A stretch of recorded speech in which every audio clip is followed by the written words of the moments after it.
नमस्कार दोस्तों, स्वागत है आपका एक बार फिर से आपके अपने YouTube चैनल कंपटीशन प्रिपरेशन पे। आई होप आप सारे बहुत अच्छे होंगे और अच्छे से पढ़ाई भी कर रहे होंगे। ज़्यादा इंट्रोडक्शन नहीं दूंगा, जैसा कि थंबनेल और टाइटल से पता चल गया होगा आपको कि क्या करने वाले हैं। सबसे पहले तो मैं एक चीज़ बता दूं कि कुछ लोग बहुत ज़्यादा परेशान है। ग्रुप में मैं देख रहा हूँ कंपटीशन प्रिपरेशन वाले अपने, कि लोग पूछ रहे हैं कि भैया SSC CHSL की आंसर की कब आएगी। देखो, पहली चीज़ तो ये बता दूं कि जैसे आपको लगता है कि मैं नौकरी में हूँ या CSS में हूँ या मिनिस्ट्री में हूँ, तो कुछ चीज़ें मैं आपको बहुत क्लियर कर देना चाहता हूँ कि देखो, CSS में बहुत सारी मिनिस्ट्रीज हैं, 40+ मिनिस्ट्री हैं। उसमें से एक मिनिस्ट्री है DOPT। ठीक है, ये DOPT DRPAG का पार्ट है। ठीक है, department of administrative reforms and public grievances. ठीक है, इसका एक पार्ट है। DOPT के अंदर आता है SSC DOPT के इशारे पे काम करता है। अब SSC का जो डिसीजन है वो CHSL का एग्जाम कंडक्ट करवाना है, जो कि आंसर की कब आएगी, क्या होगा क्या नहीं होगा, वो अलग चीज़ है। एक मिनिस्ट्री के अंदर कई सारे डिपार्टमेंट होते हैं, कई सारे डिपार्टमेंट, जैसे SSC के कई सारे डिपार्टमेंट हो गए। एक डिपार्टमेंट में कई सारे विंग होते हैं, एक विंग में कई सारे डिवीजन होते हैं, एक डिवीजन में कई सारे सेक्शन होते हैं, और एक सेक्शन रिजल्ट देखता है।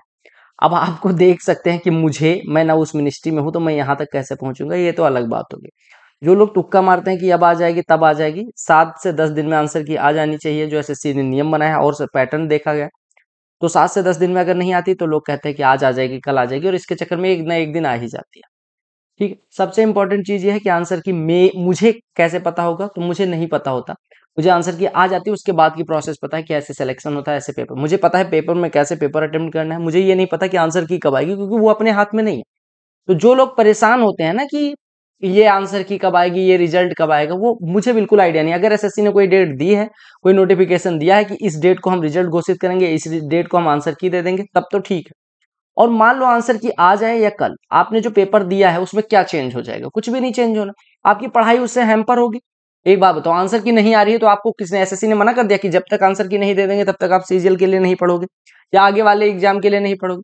और अगर आप CHSL दे रहे हो तो इसका मतलब ये नहीं कि आप CGL नहीं दोगे या आने वाला CGL, अगर आप अभी एलिजिबल नहीं हो, अभी 10+2 पास हो, तो जरूरी नहीं ना कि अगले CGL तक आप वो एग्जाम नहीं दोगे, CHSL ही आपके ड्रीम पोस्ट। तो उसके लिए पढ़ो ना। आंसर की जब आनी होगी आ जाएगी, आ जाए कल आए। आपके जितने क्वेश्चन अटेम्प्ट है, ऐसे थोड़ी कि आ जाएगी तो 10 नंबर ज्यादा हो जाएंगे, कल आएगी तो 70 नंबर कम हो जाएंगे। जब भी आए, हाँ मानता हूं कि परेशानी होती है थोड़ा, हम सोचते हैं कि जल्दी से आंसर किया जाए, हम देख लें कि हमारा प्री होगा नहीं होगा, वो सारी चीजें अलग है। But try to understand the situation. जो सिचुएशन ये है कि ना मुझे पता ना आपको पता, तो ना आपको मुझसे पूछ के परेशानी मोल देनी चाहिए मुझे, और ना आपको खुद परेशानी मोल लेनी चाहिए। ठीक है, तो आंसर की जब भी आएगी मैं आपको टेलीग्राम पे भी इन्फॉर्म कर दूंगा, इधर भी इन्फॉर्म कर दूंगा। काहे की टेंशन ले रहे हो, सोल्यूशन भी करवाना मेरी जिम्मेदारी। तो आपको टेंशन ना लेके पढ़ाई करना। आंसर की आते ही सबसे पहले मैं आपके घर आके बता दूंगा कि भैया आंसर की आ गई। ये प्रश्न मैं क्यों करवा रहा हूँ? तो प्रश्न करवाने के चक्कर में मैं आंसर की जिक्र कर रहा हूँ, अदरवाइज मैं जिक्र भी ना करता। देखो, ये प्रश्न कल हमने CPO का, जैसा कि आपको पता होगा, हम सेट कर रहे हैं, और CPO के सेट में हमने एक चीज देखी कि हमने 6 सेट कर लिए हैं, 3 सेट जो बचे वो भी कर लेंगे। फेज 12 का भी सारा सेट ग्रेजुएशन लेवल का कर लिया, टॉप क्वेश्चन भी प्रोवाइड कर दे। कल क्वेश्चन करते हुए इस क्वेश्चन का हमने आंसर 37.15 निकाला था। ठीक है, अब 2-3 लोगों ने कमेंट किया। कुछ लोग तो अंधभक्त ऐसे हैं कि अरे रोहित भैया बहुत तगड़े। देखा करो, कई बार गलती हो जाती है। मैंने कहा था आप लोग चेक कर लेना। ठीक है, क्योंकि ऑप्शन में आंसर नहीं था, मैंने मार्क करके आगे बढ़ गया कि हो सकता है गलत हो, ऑप्शन गलत हो। लेकिन ऐसा जरूरी नहीं है कि मेरे कैलकुलेशन के बाद अगर गलत आया तो वो गलत ही हो सकता है मुझसे मिसकैलकुलेशन हो गई। ये प्रश्न अच्छा प्रश्न है, देखिए क्या कहा गया, मैं फिर से सॉल्व करवा रहा हूँ। इसका आंसर, सही आंसर क्या होगा उस पर आते हैं। अगर एक वेजिटेबल वेंडर है जो 100 kg पोटैटो खरीदता है, अच्छा प्रश्न है, नोट कर लेना। एक वेजिटेबल वेंडर है जो 100 किलोग्राम पोटैटो खरीदता है 19 के भाव से, और 100 रुपए कार्टेज पे खर्च करता है। उसने 60 किलोग्राम पोटैटो 50% प्रॉफिट पे, आधा जो बचा उसका 40% प्रॉफिट पे, जो बचा उसका आधा 25% प्रॉफिट पे बेचता है। तो कहा गया कि जो बचा हुआ माल है उसको कितने पे बेचे ताकि ओवरऑल उसका 42% का प्रॉफिट हो। देखिएगा इसमें हमें क्या करना, हमसे कहा गया कि वो 1900 रुपए 100 kg खरीदता है 19 के भाव से। ठीक है, 100 रुपए वो कार्टेज पे भी खर्च करता है, यानी 100 रुपए लाने ले जाने पे खर्च करता है। यानी अगर हम देखें तो ओवरऑल 100 kg को लाने ले जाने का खर्चा अगर 100 रुपए है, तो मैं पर केजी लाने ले जाने का खर्चा 1 रुपया और जोड़ सकता हूं।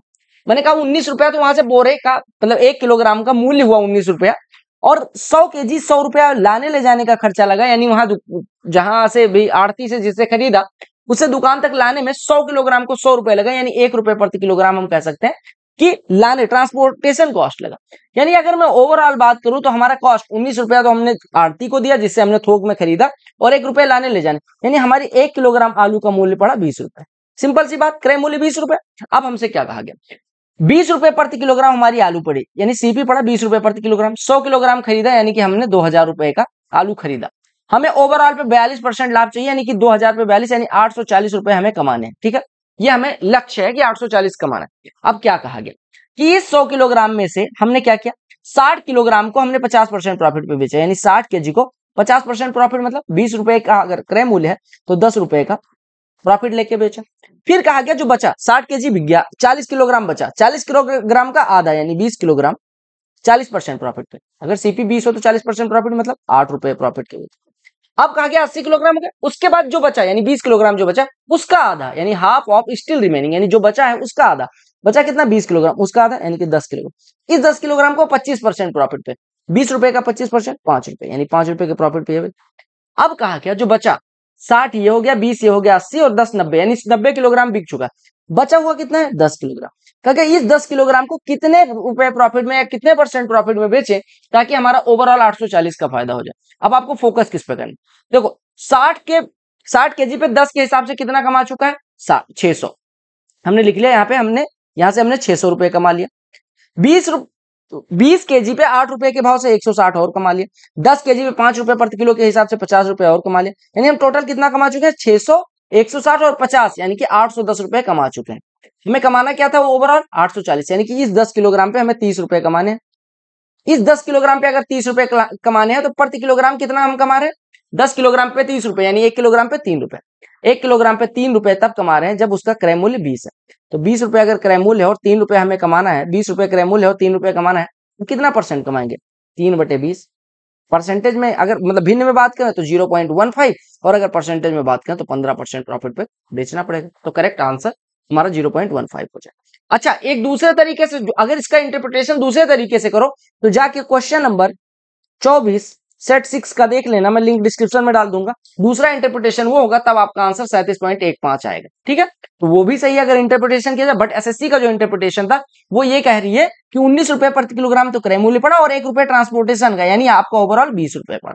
क्लियर हो गया। और हो सकता है ये वीडियो जब तक आप देख रहे हो तब तक आंसर की आ भी गई हो, तो आपको आंसर की पेन अप होगा, तब मैं ट्रिम कर दूंगा इस पार्ट को, बस क्वेश्चन बचेगा तो आप जाके वो देख लेना। ठीक है, और बाकी 6 शिफ्ट का सोल्यूशन, फेज का, सबकी प्लेलिस्ट का लिंक डिस्क्रिप्शन में डाल दूंगा, आप चेक कर लेना। सोल्यूशन वाला पीडीएफ आपको टेलीग्राम पे मिल ही जाता है, तो टेलीग्राम की भी लिंक डिस्क्रिप्शन में डाल दूंगा, आप जाके देख लेना। Bye bye, take care, love you all.